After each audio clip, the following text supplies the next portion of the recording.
This is episode 5 of the Enough to Spare podcast.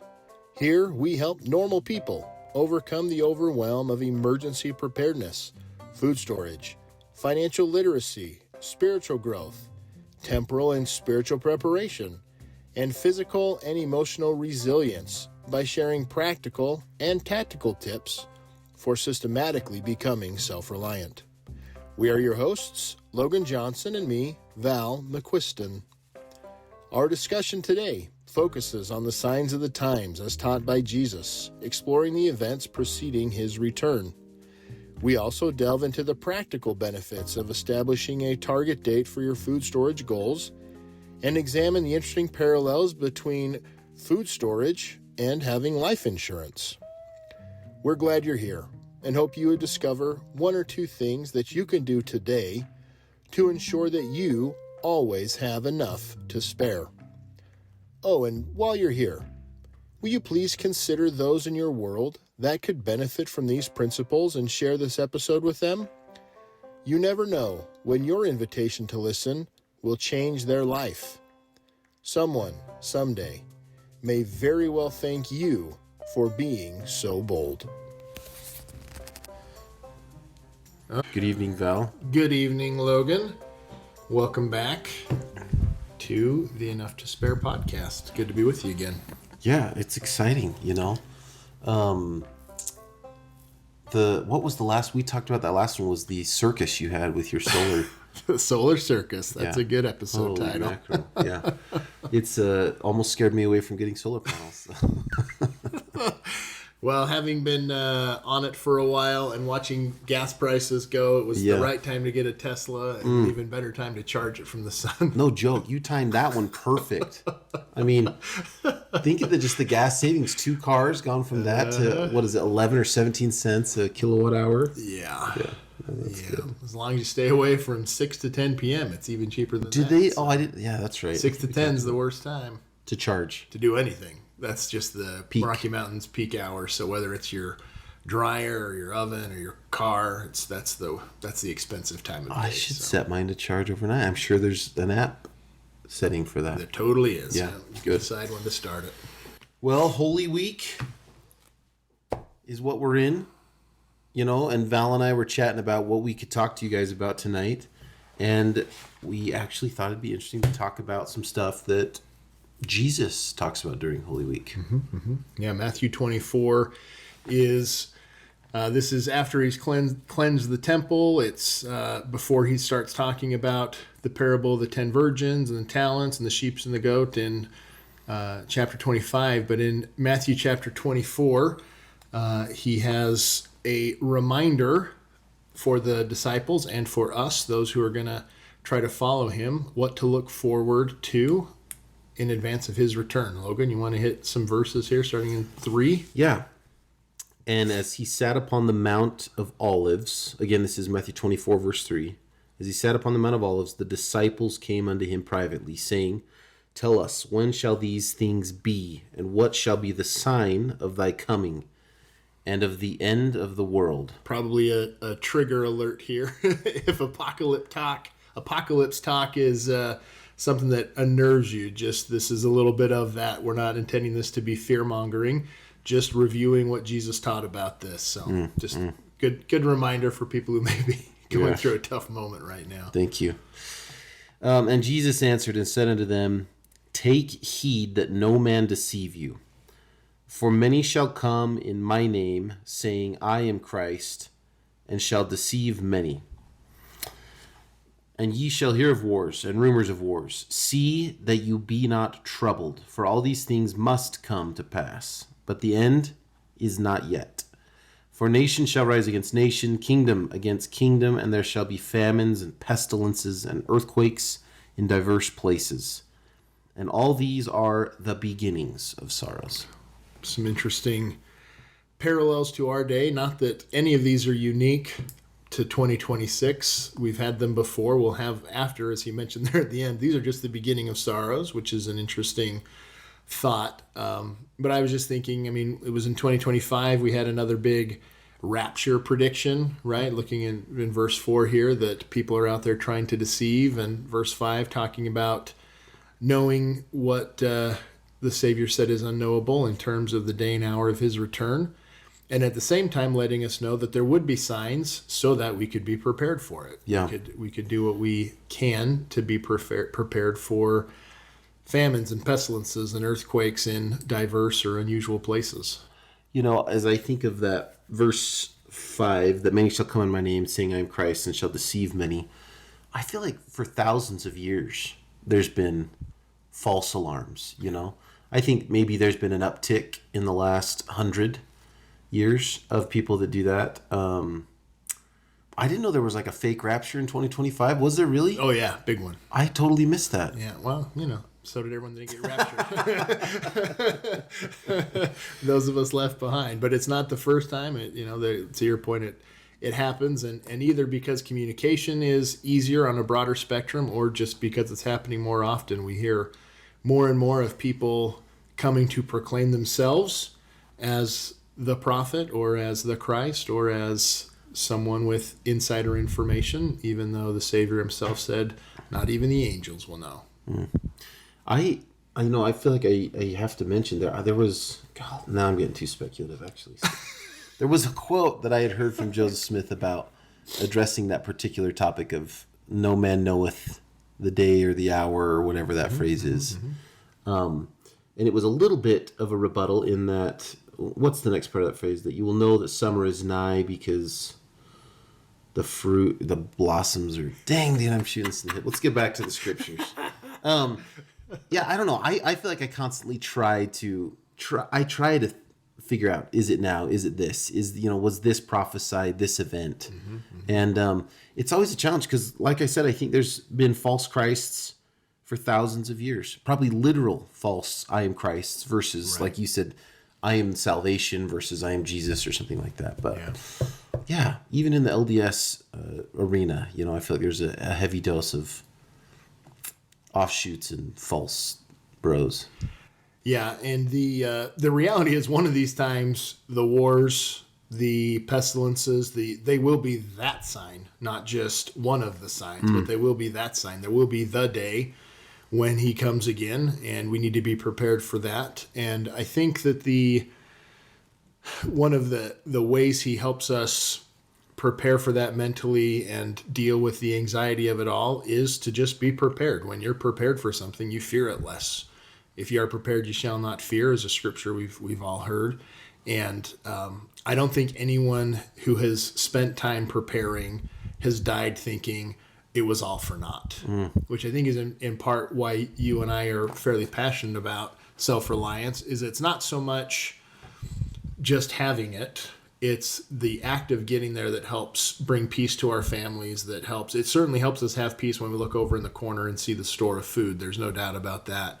I think that the journey is what helps dispel some of the anxiety and build faith and help us feel more prepared for the unknowable. I heard a quote the other day I thought was pretty apropos, that both faith and fear require you to believe in something you can't see. So you might as well choose faith, right?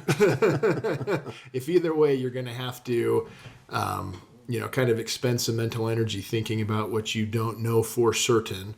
You can either be tormented by fear or you can be blessed by faith. And I think that's part of why we do this, and the mental benefits of it is it helps us ward off that I'm not prepared.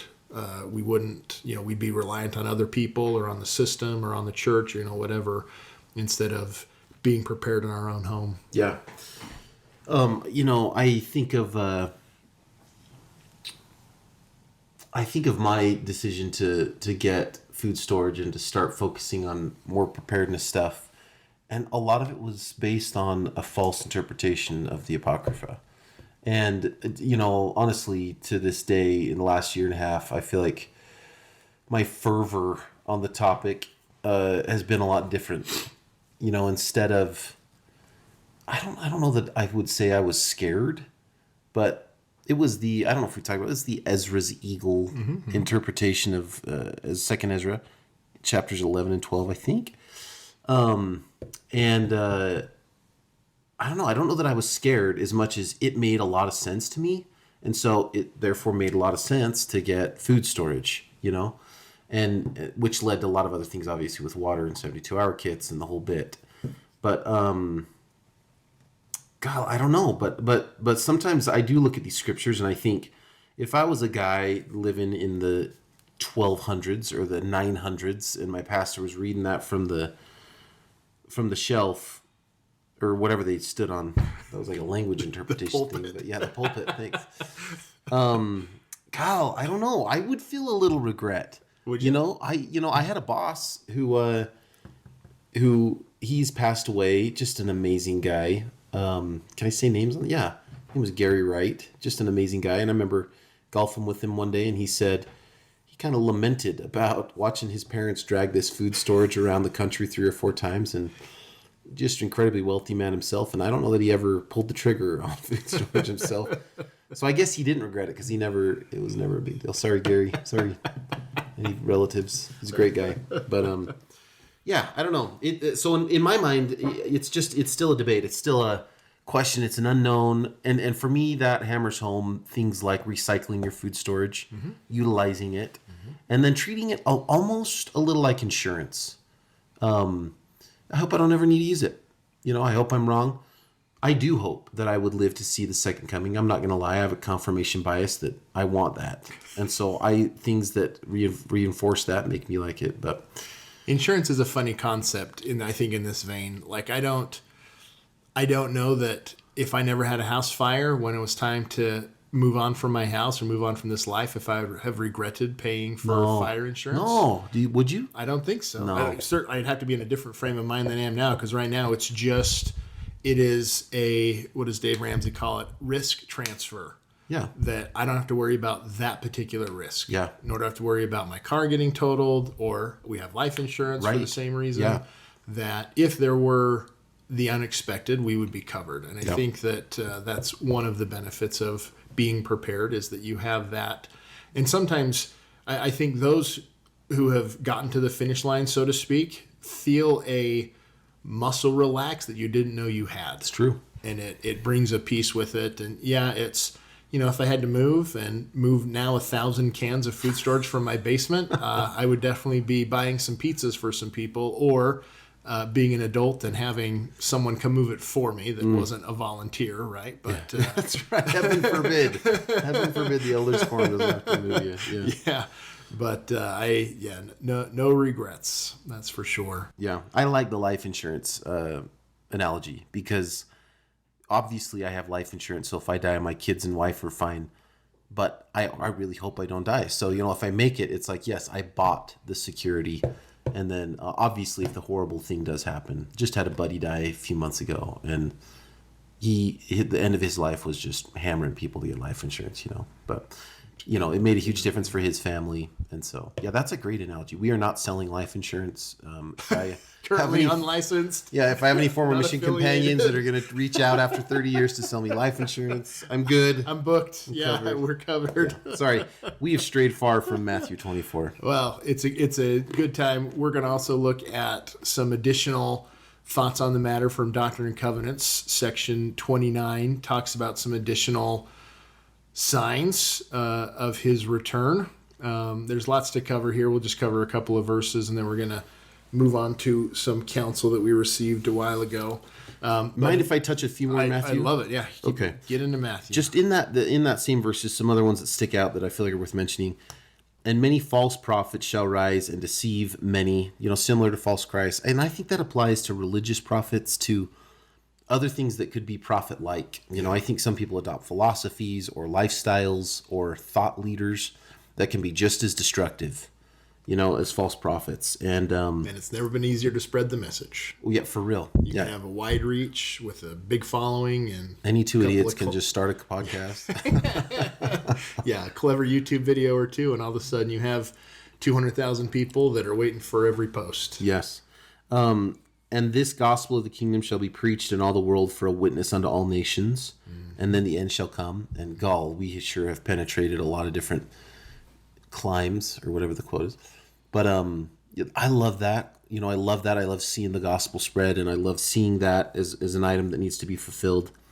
And therefore, and when ye therefore shall see the abomination of desolation spoken of by Daniel the prophet stand in holy places, whoso readeth, let him understand. Maybe we have to do an episode on the abomination of what is that, Val? It's a good question. It sounds like we need to do another episode on it. I thought it was a nuke forever because just listen to that first. Abomination of desolation. It's like, of course. But I think when I went down the rabbit hole, it means when Jerusalem is under siege. But yeah, maybe for another time. Yeah. Okay, I'm good. Okay.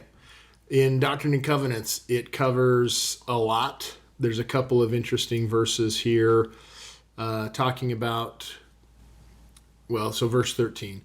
For a trump shall sound both long and loud, even as upon Mount Sinai, and all the earth shall quake. And they shall come forth, yea, even the dead which died in me, to receive a crown of righteousness, and to be clothed upon, even as I am, to be with me, that we may be one. But behold, I say unto you that before this great day shall come, the sun shall be darkened, and the moon shall be turned to blood, and the stars shall fall from heaven, and there shall be greater signs in heaven above and in the earth beneath. And there shall be weeping and wailing among the hosts of men. And there shall be a great hailstorm sent forth to destroy the crops of the earth. And it shall come to pass, because of the wickedness of the world, that I will take vengeance upon the wicked, for they will not repent. For the cup of mine indignation is full, for behold, my blood shall not cleanse them if they hear me not. And it goes on, verse 18 talks about sending forth flies upon the face of the earth. They shall eat their flesh, and shall cause maggots to come in upon them. That's not pretty. Other things is, just keep going there. It is a terrible time immediately preceding his coming. Yeah. And then it gets pretty sweet after that. But there's going to be some rough roads ahead. Well, and I swear this is why we get food storage. I think we've talked about this. And for me, guys, these podcasts are weeks or months apart. And so I'm sorry if we say the same thing. If you heard this yesterday. Yeah, like if you're binging the podcast, first off, what's wrong with you? And then, but for me, this is why I prep. It's not for the loss of a job, personally. Nope. It's not for a downturn in the economy, or it's not for it's this. Yeah. Because when this happens, if you're not prepared, you're in the crapper. And it's why I love the thesis of this podcast, which is so community oriented, which is if you have a community of people who have enough to share, your resiliency, your ability to help each other is the key, in my opinion. Yeah, and your heart that's prepared for that is what will allow you to be successful in doing it. I think that's true. If you're ready for it, if you start this whole thing with, this isn't for me to hoard and to protect, this is for me to help and to share. Yes. I think you acquire it differently, you learn how to use it differently, you involve others in the process differently, because it's not just a box to check, it is a way of becoming more prepared to help other people, more prepared to be that good Samaritan, more prepared to share what is needed in a dark time, because you want to talk about being the light of the world and the salt of the earth.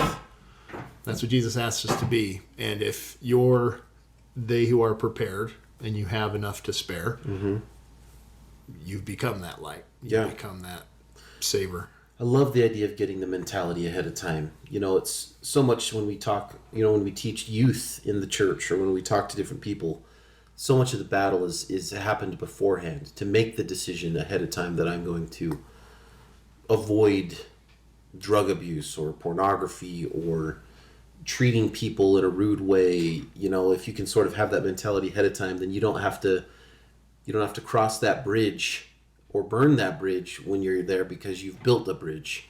And I just think that's powerful. It feels more along the lines of stewardship, Sure. instead of ownership. Wait, what do you mean?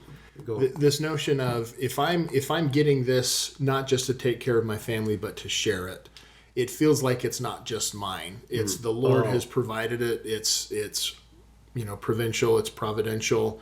It is, here is this that I've given you because I trust you as a steward of this. That's why you listened, and that's why I shared the message, so to speak, is that I want people who are going to hear my voice. This is, as if it's the Lord speaking here. I want people who are going to hear my voice and follow me so that I know who my stewards are that I can trust, so that when there are some dark times, people know who to go to, and I can trust them to do the right thing. And I've heard a number of philanthropists share that notion that once they showed God that they were trustworthy with what he gave them and that they were going to share it, he blessed them with more, because he's just looking for good stewards, people who are going to be willing to share it and to be willing to be altruistic instead of clutching. Yeah, interesting. Mind if I jump into that one? Hit it. So Von J. Featherstone, legit old member of the bishopric, presiding bishopric, I think.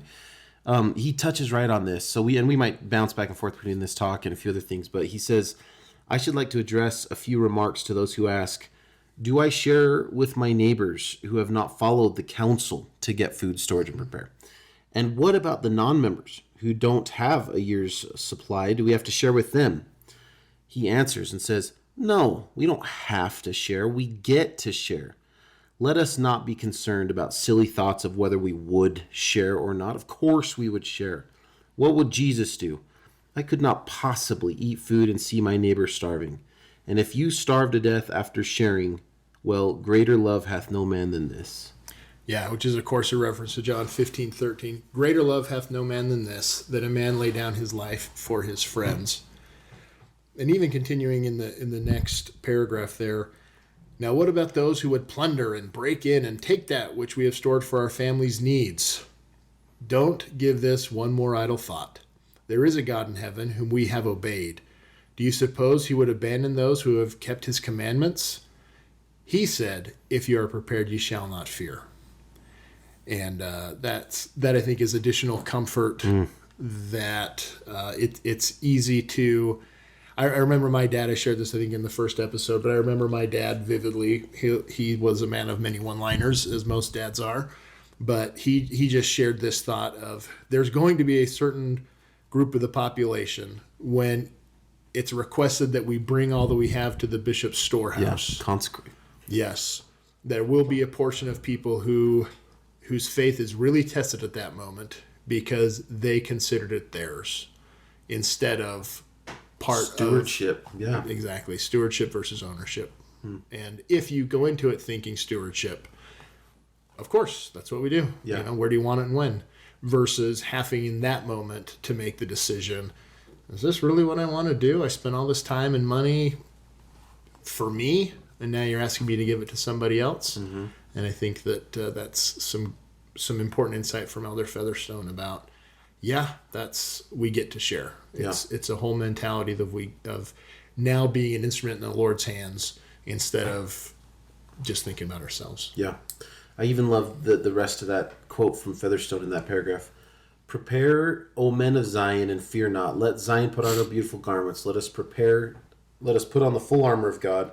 Let us be pure in heart. Love mercy, be just, and stand in holy places. Commit to have a year's supply of food by April 1977.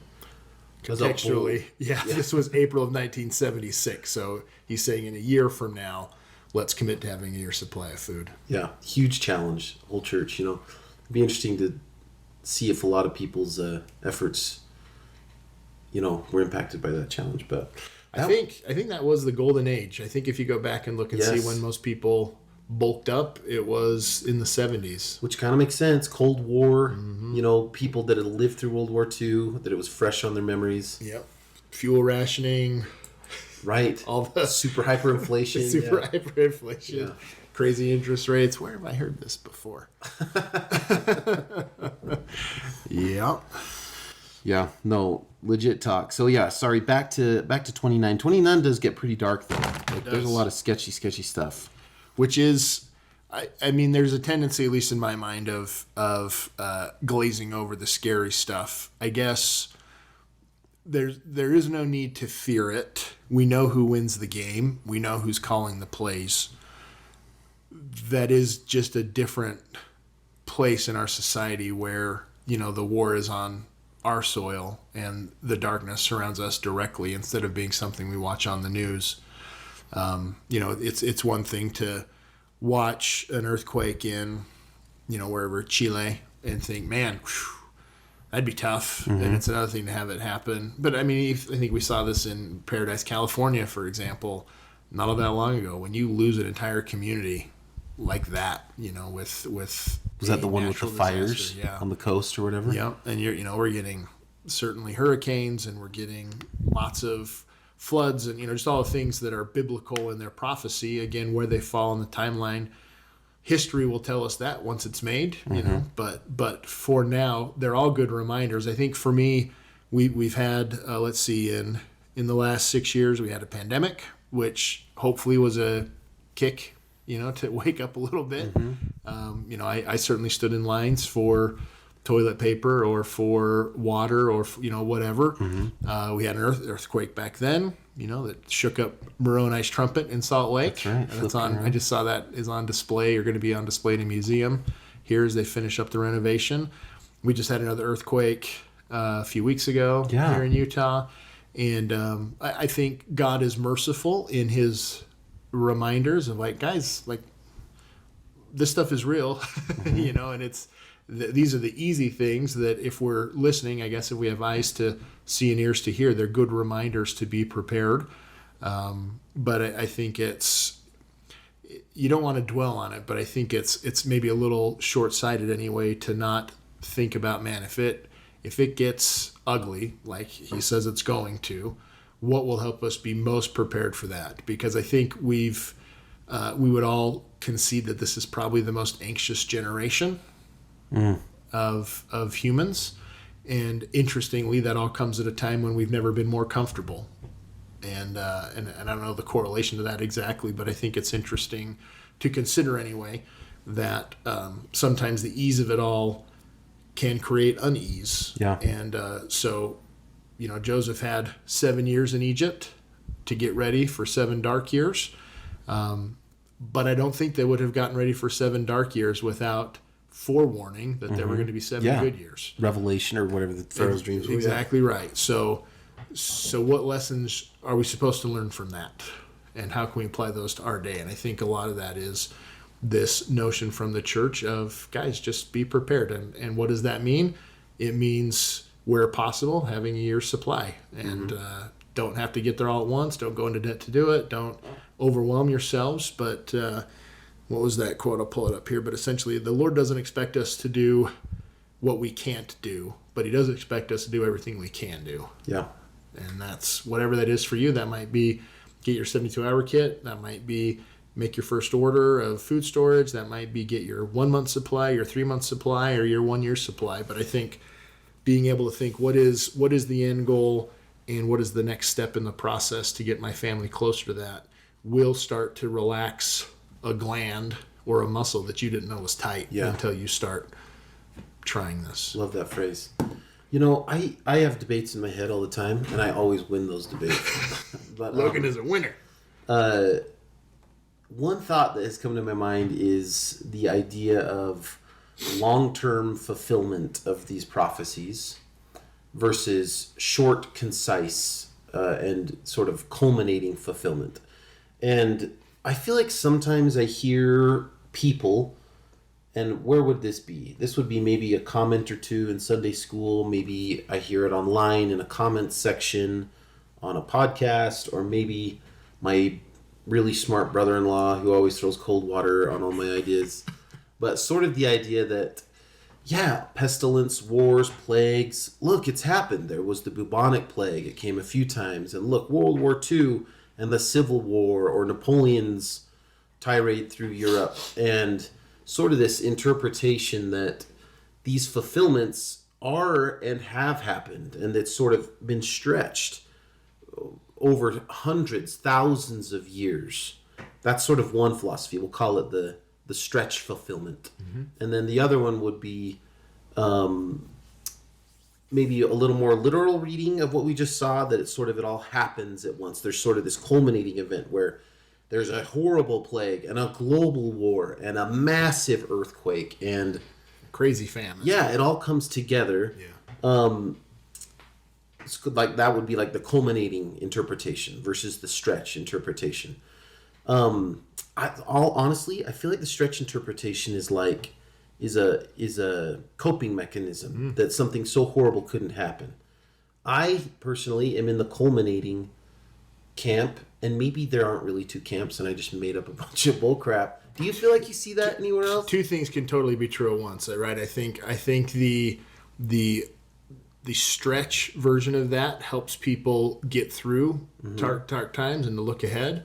And I think it's, unless we're reading it wrong, it feels like the message is, yes. I mean, thief coming in the night, right? Those the 10 virgins, like all those things, they were a pretty rapid snap, right, from life as it was to a pretty tough time. Yes, even Joseph in Egypt, 7 great years, and then all of a sudden, it doesn't say like there was an interim, it's just right. like, and then it's 7 bad years, yeah. And now everyone's coming to them to get what they need. So I think that there's room for both, that it can help us to cope through dark times, to see what's happened and how people got through it, and to stretch it out a little bit. And I'm probably also in the camp of, I think there will be some shock and awe that will be a reminder of, 1, the power of God, and 2, the mercy of God, that helps us reset that. Yeah, there's got to be, right? There's got to be. So I'm going to go yell at the people who I feel like make me think of the stretch camp, because there's got to be the culminating interpretation. And maybe it's like Isaiah. Like, where did I read? Isaiah loves dual fulfillment, whether it's Cyrus to Jesus, and then sometimes I've even heard it's like a triple. Like there's Isaiah's time, Jesus' time, and the latter day interpretation. And so, maybe that's sort of what you can do. But yeah, I feel like it's important to say that don't use the stretch interpretation as a shield or a denial of the culmination. And you don't want to be fear-mongering, Val, but I feel a little fear-mongering. But I don't know. I think it's real, and I think it's coming.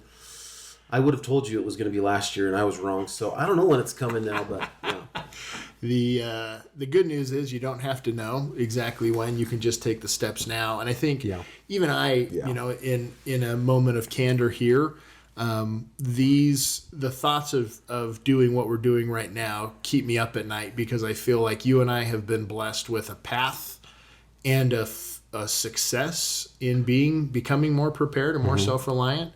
And I feel like most of our neighbors have a desire to, but don't have the know-how. Yeah. I think if you polled 100 Americans, we'll just say it broadly like that. Hey, how much? And we measure this in number 10 cans.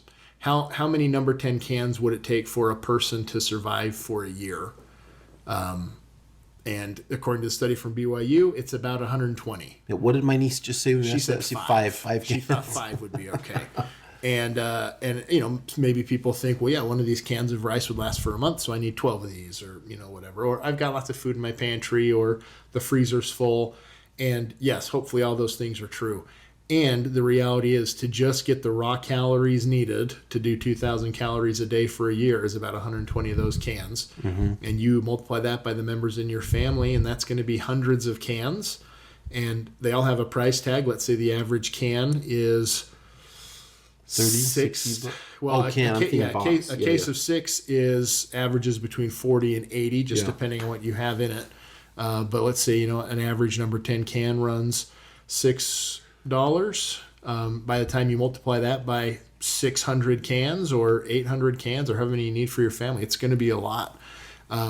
So anyway, I say that because this notion keeps me up at night, to the fact of I feel like every day we're not trying to help people accomplish this in their lives is a day that I'm going to have some regret when my neighbor's like, man, if only I had known sooner, if only I had gotten started sooner. I feel some responsibility to that, because I have been given much. I too much give, that I really feel like that. I've had to, in that sense, rely on the stretch notion that, yes, times are ugly, but there will be time to get the message out. And for those who want to prepare, will have time to prepare. At the same time, the thief cometh in the night. So I think I have to live with both of those notions, that there is some time, there's still some things that need to get done before he comes again. And when it does happen, it's going to be rather sudden. Yeah. And that's so I guess I've had to use the coping mechanism myself just in getting this. Well, I like the dual prophecy. So, cope, it's just dual fulfillment. How do you prevent evangelizing from being off-putting? So, in my experience, I feel like there was a 4 or 5 year period where I was annoying to my family, to coworkers, about food storage, specifically food storage. And I feel like sometimes it had a good take rate, but sometimes it was like off-putting, and it was like, bro, get out of my face. Any thoughts on that, on how to go about it? I'm trying to think what was successful. The parallel I use, I've talked about it before, we'll talk about it again, is for me, the Dave Ramsey notion of financial self-reliance is something I keep going back to when I think about food storage and this kind of self-reliance.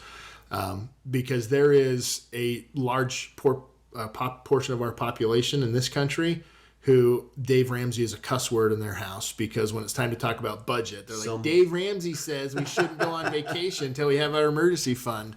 And but he's talked about it because he went broke, and he knows that most people out there don't have enough money to get to the end of the month, and they certainly don't have any long-term plans. And so he created some common sense steps that any of his grandparents would have been able to share. He just put them in a format that helped people through some baby steps and through some repetition figure it out.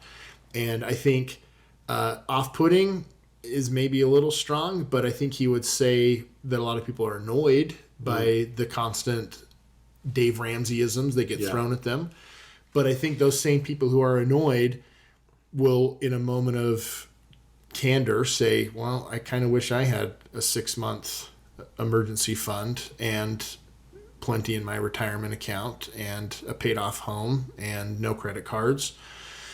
So maybe the off-putting of it all is a little bit of shame, guilt, inadequacy, insecurity coming through, and that's just how people cope. There's another use of that word. But I think, you showed me I don't even remember how we had the conversation, but you showed me the calculator of how to get to food storage, and it wasn't off-putting, it was inspiring. And maybe 5 years ago it would have been off-putting, or it would have been the wrong time. I don't know. Yeah. But I think in general, sharing important messages, whether it's the gospel of Jesus Christ or the gospel of Dave Ramsey or food storage or whatever, I think ultimately you do it, you find out a way of doing it well, and then you naturally want to share with people, hey, do you need any help doing this? Or we were talking about emergency preparedness. What do you do for food storage? Or what do you do for, and just have more of those natural conversations. I think there's always people who are interested in what you have to say, but it's not everybody. Just like as a missionary, there are some people who are ready for it and some people who aren't. Yeah, I feel like the people that have it's had a better take rate is they saw the challenge of, they wanted to be more prepared, and they saw the challenge of, well, how do I bridge that gap between where I'm at and where I want to be? And what even is the gap? How big is it? I wouldn't, if you would have told me I needed 700 something cans for my family, I would have said, that seems a little heavy, right? Right. But having 1,000 cans sure makes me sleep better at night, knowing we've got enough for us and for other people. I gotta go do a refresh, dude, because when I first did it, it was really me, my wife, and a baby. Mm-hmm. And it was a lot easier back then to get our cans. But we've had to keep growing it over the years. But I probably have not done a refresh in a year at least. So probably worth that. But interesting. Well, there are some verses that aren't totally scary in these scriptures, Val. Yeah. The good news is it all ends with a kingdom of heaven. And that's always hopeful, to have the Savior return and to bring with him 1,000 years of awesomeness, and this ability to be with him forever and to overcome darkness and evil. And those are hopeful. But I think maybe even these scriptures are what give rise to that whole saying, "It's darkest just before the dawn," which we all know isn't fully accurate, but that may be where the saying comes from. Is these scriptures remind us that we're living in pretty good times, and when the sun is out is the right time to put the hay in the barn. Yeah. And that's a good reminder for us right now. Markets have never been, at least in the last few weeks, they've been a little tough, but generally speaking, if you would have told anybody that the Dow's at 46,000, my goodness, they would have thought we were all living in the golden age, you know? Yeah. And I was listening to a guy talk about, you know, people 100 years ago wouldn't know what a warm shower is. Right. We're living in warm showers, air-conditioned homes, electric vehicles, you know, whatever. Yeah. We have the best we've ever had it. And we also have the strongest admonitions to be prepared for tough times. Yeah. You know, I was talking to to some family about that the other day and thinking we really do have it so good. 100 years ago or any time before that, the wealthiest kings in the world didn't have anything that we have. Yeah. And granted, I recognize we applies to maybe Americans or middle-class Americans, and I recognize there are other parts of the world that don't have that. But even then, you know, the global poverty level I've read is awesome compared to what it has been, and that there's massive strides being made while still recognizing that, you know, there are horrible circumstances in the world. But yeah, we do have it great. We do have it great. No doubt about it. Well, there's a couple of invitations here from Elder Featherstone that I think are worth people considering, and certainly has proven out in my life. In this talk, his suggestions are to set a goal for a year out and to try to have your year's supply ready in a year. You're going to hear April 1977 here. That's because at the time of the talk, it was April 1976. But his promise is the Lord will make it possible if we make a firm commitment for every Latter-day Saint family to have a year's supply of food reserves by next April, a year from now. All we have to do is to decide, commit to do it, and then keep that commitment. Miracles will take place. The way will be opened. And next April, we will have our storage areas filled. We will prove through our actions, our willingness to follow our beloved prophet and the brethren, which will bring security to us and our families. And, you know, we'll talk maybe in another episode more about my journey, but it essentially took us 6 months once we literally said out loud that we were going to do this, for the most random doors to be opened, the way to be presented to us. We went from a few dozen cans to 1,000 cans in about 6 months, and not through the traditional means. I didn't win the lottery. I did not have an open checkbook that I could just say, hey, send over, you know, X amount of cans to fill up our food stores. It was a couple of Facebook posts. It was, you know, those kind of marketplace where people had, it's interesting talking about, you know, your former boss who had all this food that he had to haul around, or his parents did, right? And at one point they passed on, and what happens now? Well, I was the beneficiary of at least one family's version of that, where grandma lived this principle, had just kind of refreshed things, and then passed away, and her kids didn't have anywhere for it, and so they sold it to me for pennies on the dollar, you know, and that was a blessing to my family. Their family wasn't interested in it at the time, but those people being prepared helped my family be more prepared. And I feel like we live this promise of just make the commitment and watch what the Lord will do in your life. Yeah. You know, ours was a little slower. We did not have a lot of money, and we just bought as we could go. And I started with the things that I thought would be the most beneficial. Like rice is my jam. You know, that's probably my favorite item in the food storage. Good for the gluten-free community. For sure. Yep. And it was, at least at the time, calorie per dollar, it was the champ. You know, so we kind of built it that way. And then it probably took, we had a smaller family, I guess, when we started, but it probably took us more than a year to get where we wanted to be. But I don't know. It sure does feel good. You know, it really does feel good. And in some way, I think it would be more beneficial than life insurance. Because there are safety nets out there. Everyone should get life insurance, but heaven forbid someone died and they never have life insurance. At least in my circles, there's safety nets, there's family, there's friends, there's people. Life would go on, but this could be tougher. This could be more valuable than life insurance, you know. So back to fear mongering. Didn't want us to get too happy. Yeah, keep the dagger in. Make you feel the pain. Yeah, I think it's that's a great point. That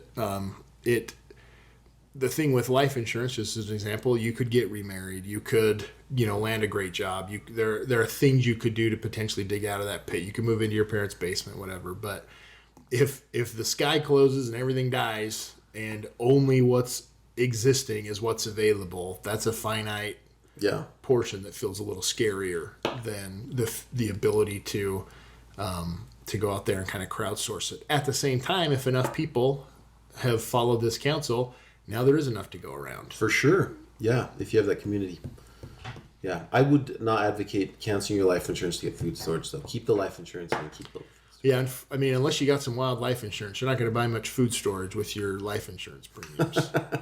There's just not a... Life insurance is pretty cheap compared to what it takes to do this. But in the good news department, at least if you're ordering from the home storage centers, unlimited shipping is only $3. So you can... I just went in today. I was like, let's say you had to send me 50 cases. What would it cost? Still $3. So, boom. Man, the church is just eating that one in the shorts. They are. Thank you. I have used that a couple of times, and to have cases and cases show up on my front porch for $3 has been well worth that. It's probably worth it just so you don't have to go to the... Yes. Although I did notice prices are different in store than they are online often. Yeah. So maybe they built in the shipping. That's true. Who knows? A little offset. Yeah. Good. Well, anything else you think we ought to touch on in this talk or these chapters, Val? I think other things mentioned here would be, full episode opportunities in themselves. I guess in the spirit of Holy Week and in the spirit of the hope of the Savior, this is just one of a number of admonitions that has been given to the world, not just members of the Church of Jesus Christ of Latter-day Saints, but to the world because, as the name says, these are the latter days. And knowing the calamities that are coming, He's put in place a way for us to have salvation, not only spiritually through His Son, but also temporally through His prophets that, like Joseph in Egypt and like the others in any other scriptures that talk about this, the 10 virgins, the talents, whatever, there is this pattern of there's going to be plenty and then there's going to be scarcity. And I think the biggest delta between those two are going to be in these last days when things get real dark and real scary, according to the scriptures. And at the same time, the light gets brighter. The physical preparedness is never better than has never been better. The ability to be prepared has never been easier or more available. Yeah. And so it's really just up to us. It's like how much life insurance do you want? Are you going to have enough to cover the funeral, or are you going to have enough for your family to survive for years in your absence or perpetually in your absence? And you can kind of decide what that right amount is for you. I think the important part is to get started and watch your commitment be honored by a loving Heavenly Father that wants you to be successful. Yeah, absolutely. I don't think I could say any better than that, Val.